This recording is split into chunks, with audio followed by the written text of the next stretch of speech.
بسم الله والحمد لله والصلاة والسلام على أشرف الأنبياء والمرسلين وعلى آله وأصحابه أجمعين ومن تبعهم بإحسان إلى يوم الدين. السلام عليكم ورحمة الله وبركاته. دوستان عزیز، درسی تجوید را از کتاب تجوید نوین دوام دهیم و می گذاریم به موضوع نبر. نبر در لغت به معنای بلند کردن آواز می آید. در اصطلاح علم اصوات یعنی علم آواز، فشار دادن یک حرف در کلمه که صدا از حرفهای دیگری به آن چسبیده بلندتر باشد. یعنی در کلمه یک حرف را صداش را کمی بلندتر تلفظ می کنیم. حالتهای نبر: یکم، هنگام وقف در حرفهای تشدیددار مانندی الحی. ببینید حرف یایی که با تشدید است کمی صداش را بلند میکنیم نسبت حرفهای دیگر. الحی. و بث، ببینید حرف ث را نسبت دیگر حرفها صداش را کمی بلند کردیم. مستقیر، ببینید حرف را نسبت دیگر حرفها صداش را کمی بلند کردیم. استثناء: حرف نون و میم تشدیددار در حالت وقف از این قاعده بیرون هستند، چون این دو حرف صفت غنه دارند و به نبر نیاز نیست، مانند ولکن، جان، فیلیم. ببینید دوستان، حرف نون و حرف میم که غنه دارند در آخر غنه کرده می شوند و به نبر احتیاج نیست. دوامش، حرفهای قلقله در حالت وقف نیز از این قاعده بیرون هستند، زیرا هنگام وقف کردن آنها قلقله می شوند و به نبر احتیاج نیست، مانند و تب الحق. دویم حالت نبر هنگام تلفظ واو و یای تشدیددار مانند القوه، قوامین، شرقیه، سیاره، حییتم. ببینید دوستان، حرف واو تشدیددار و یای تشدیددار را صداش را کمی بلند کردیم. این است نبر.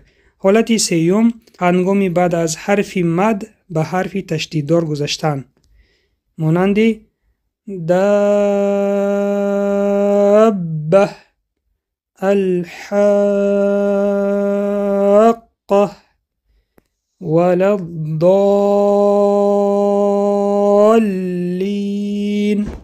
ببینید دوستان، حرفایی که بعد از حرف مد آمدن، حرفای تشدیددار، آنها را نبر کردیم، یعنی صدا را کمی بلندتر کردیم هنگام تلفظ این حرف ها. چهارم حالت، هنگام وقف بر همزه‌ای که پیش از آن حرف مد یا لین باشد مانند السماء، سوء، وجیع، شیء، السوء. هنگام وقف کردن این همزه ساکن میگیرد و نبر کرده می شود. و حالت پنجم، هنگام تلفظ نشدن الیف تثنیه یعنی الیف دو نفره و واو جماعه و واو جمع مانند ذاق الشجره. ببینید این الیف تثنیه تلفظ نمی شود و فتحه‌ای که پیش از آن است نبر کرده می شود. ذاق الشجره. دویم، استبق الباب. سیوم، وقال الحمد لله. و چهارم در حالت ضمه بودن صالح المؤمنین. اصل این کلمه صالحو بود و واو جماعه حذف شد، صالح المؤمنین. سوال ها برای سنجش: یکم، نبر در لغت و در اصطلاح چی معنا دارد؟ دویم، نبر چند حالت دارد؟ سیوم، در کدام حالت ها نبر استثناء می شود؟ وظیفه خانگی قاعده های در بالا گذشته را حداقل 3 مراتب خوانید و جایهای اساسی آن را در دفتر کاری خود نویسید. میگذاریم به موضوع بعدی، کلمه های قرآنی که در قرائت حفظ از طریق شاطبیه موقعی مخصوص دارند. حکم حرف صاد در کلمه ویبسط و لفظهای به آن مانند. یکم، بجای حرف صاد در آیت 245 سوره بقره و آیت 69 سوره اعراف حرف سین خواندن ضرور است.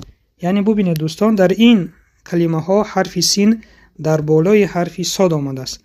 به این سبب اگر حرف سین در بالای حرف صاد باشد، بجای حرف صاد سین میخونیم. مثال و یبسط بسطه. دویم، بجای حرف صاد در آیت 37 سوره طور حرف سین خواندن جایز هست، لیکن حرف صاد را خواندن مشهورتر است. ببینید دوستان، وقتی که حرف سین در پایان حرف صاد می آید، سین خواندن جایز است، لیکن حرف صاد را خواندن مشهورتر است. مثال المسیطرون. سیوم، هنگام وصل نمودن آیت 1 و 2 سوره آل عمران که دو حرف با ساکن با هم وا میخورند، یعنی حرف میمی که در آخر 1 آیت است و حرف لمی که در کلمه الله است، به حرف اول حرکت فتحه داده می شود تا به کلمه بعدی پیوست کرده خوانده شود. حرف مدیه که بین 2 میم واقع است 2 طرز خواندن دارد. طرز یکم خواندن به مقدار 6 حرکت کشیده خوانده می شود، همچون مد لازم و حرکت عارضه به اعتبار گرفته نمی شود. مثال الف لام میم الله. طرز دوم خواندن قصر کرده به مقدار 2 حرکت کشیده خوانده می شود، از جهت از بین رفتن سببی که مد را واجب می گردانید. مثال الف لام میم الله. یعنی این حرف مد، حرف یک که بین 2 میم است، می توانید 6 حرکت خوانید در مثال بالا و این چونین می توانید 2 حرکت خوانید در مثال پایان. به چی سبب؟ به آن سبب که در اینجا ما پیوست کردیم و این یا را می توانیم 2 حرکت خوانیم. چهارم، آیت 36 سوره نمل در حالت وصل کرده خواندن حرف ی میده با فتحه آمده است. ببینید دوستان، در اینجا حرف ی میده با فتحه آمده است، اما هنگام وقف کردن 2 حالت دارد. حالت یکم، باقی ماندن حرف ی در حالت با ساکن بودن. مثال فما آتانی، یعنی نی گفته این حرف ی را با ساکن میخونیم. دوم، افتیدن حرف ی و حرف نون را با ساکن یا با رفع وقف کردن. مثال فما آتان، یعنی حرف نون را با ساکن وقف کرده میخونیم و حرف ی را نمیخونیم. فما آتان. پنجم، در آیت 54 سوره روم حرف ضاد به فتحه و دمه آمده است. ببینید دوستان، کلمه ضعفین گاه ضعفین آمده است، گاه ضعفین در اینجا نیز و در اینجا نیز ضعفن آمده است یا که ضعفن. اما در مصحف شریف این کلمه با فتحه شکل گذاشته شده است، ضعفن یا که ضعفین، و در تنبیهات با دمه اشاره شده است. یعنی این کلمه ها رو می توانیم ضعفین خوانیم یا که ضعفین خوانیم. اینها بودند بعضی کلمه هایی که موقعی مخصوص داشتند. موضوع بعدی علامت های قرآنی. ببینید دوستان، میمی میده، میمی بدومچه وقف کردن حتمی است، چون اگر وقف نکنیم معنا تغییر می یابد. لام میده، لام الف وقف کردن من است، چون اگر وقف کنیم معنای آیت تغییر می یابد. حرف صاد و حرف لام میده وقف کردن ممکن است، اما ادامه دادن تلاوت بهتر است. قاف و لام مایده ادامه دادن تلاوت ممکن است اما وقف کردن بهتر است. جیم مایده وقف کردن ممکن است. 3.2 تا 3 می آید. وقف کردن تنها در یکی از این دو علامت ممکن است. این علامت باشد علامت ساکنی قرآنی است. میم دومچه‌دار باشد دلالت به قاعده اقلاب می کند. این علامت دلالت به قاعده های مد می کند. این علامت باشد دلالت به همزه وصل می کند. این علامت دلالت به آیت های سجده تلاوت می کند. یعنی بعد از خواندن چنین آیت ها باید سجده کنیم. این تنوین ها دلالت به قاعده های اظهار می کند. ببینید دوستان، تنوین ان و این راستن پیش قفا نیستن و تنوین اون باشد در حالت رقمی 69 هست. این تنوین ها دلالت به قاعده های ادغام یا اخفا می کنند. ببینید تنوین ان و این راست نیستن خطایشان و تنوین اون باشد در شکل رقمی 99 آمده است. این دلالت به قاعده های اقلاب می کند. یک تاگی خطهای تنوین را گرفته به جایش میم مایده ماندن. در اینجا نیز یک علامت تنوین اون را گرفته به جایش میم مایده ماندن. در این کلمه به جای حرف صاد حرف سین خواندن ضرور است، چطوری که در بالا گفتیم. و در این کلمه به جای حرف صاد حرف سین خواندن جایز است، ولی حرف صاد را خواندن مشهورتر است، چنانه که در بالا ذکر کردیم. خاتمه. الحمدلله با فضل و عنایت الله سبحانه و تعالی جمع‌آوری این کتاب را به پایان رسانیدیم. از او حق تعالی طلب دعا می نماییم که این عمل را به درگاهش قبول گرداند و به سبب این کتاب درست خواندن کلام خود را به بندگانش نصیب گرداند. از عبدالله ابن مسعود خداوند از او راضی باد روایت است که پیامبر اکرم صلی الله علیه و سلم فرمودند: هر کسی یک حرف از کتاب خدا بخواند به او یک نیکی نوشته می شود و آن نیکی به 10 برابر افزایش می یابد. نمی گویم الف لام میم یک حرف است، بلکه الف یک حرف است، لام یک حرف است و میم یک حرف است.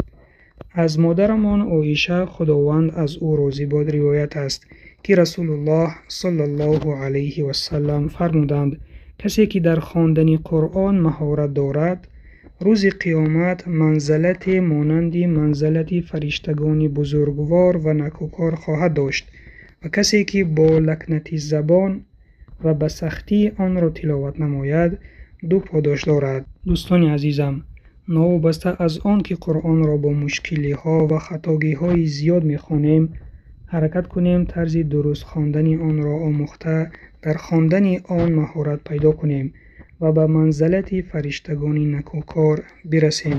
از خداوند طلب آن را دارم که قلب‌های ما را پاک و منزه گرداند تا به گوش دادن و خواندن و عمل کردن بر این کتاب مقدس قرآن کریم مشرف گردیم.